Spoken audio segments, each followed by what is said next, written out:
So what are we going to do? How are we going to help this young lady that wants to sit there and make something universally accessible to a person like her brother who has trouble with his eyesight, as he has beaten cancer, but his vision isn't like yours and mine.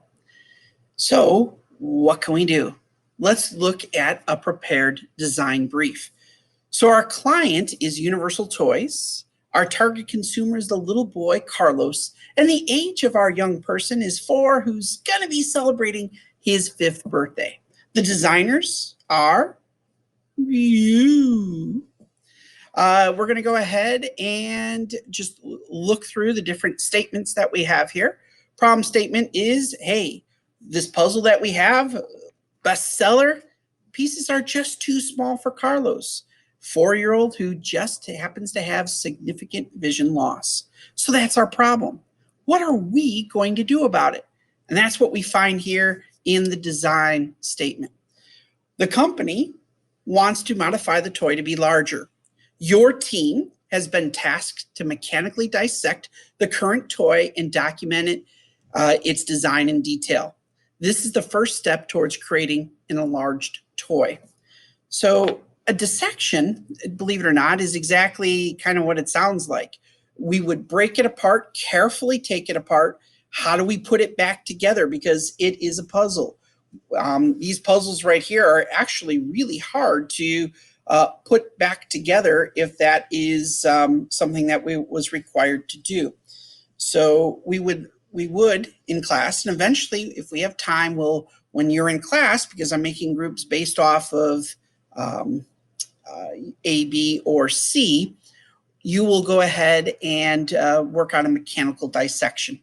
Right now, what you're going to do is, well, before we do that, let's look at what the criteria constraints are. Criteria number 1, carefully disassemble the full foam puzzle for the mechanical dissection. We're going to do that, like I said, at a different date. Clearly document how the puzzle is disassembled to make sure that you're able to put it back correctly or put it back together correctly. We'll do that at a later date if we have time. If not, I'll just kind of walk through a video of how to, because eventually for a project after this one, you're going to have to be able to do a mechanical dissection. You are also going to create a multi-view sketch of every piece of the foam puzzle. Sketches are going to be dimensioned using common dimensioning conventions. So, what is dimensioning? Well, it's showing measurements so we know how big it is. We're going to kind of work into that while we're working on this project. That's kind of like the new thing besides the mechanical dissection. The deliverables, what you're going to have to hand in. So we're not going to use a Gateway notebook, obviously. We're going to be handing it in probably on Google Slides to describe your work. You're going to have to, this will be at a later date, how you disassembled the toy. And you're going to have a multi-view sketch, fully dimensioned, of each of its puzzle parts. So this multi-view sketch includes an isometric. So tomorrow, what you're going to do is you're going to be assigned your group. You are going to then divide up who's going to do which 2 pieces, because there's going to be groups of 3, and everybody in your group has to do 2 multi-view sketches.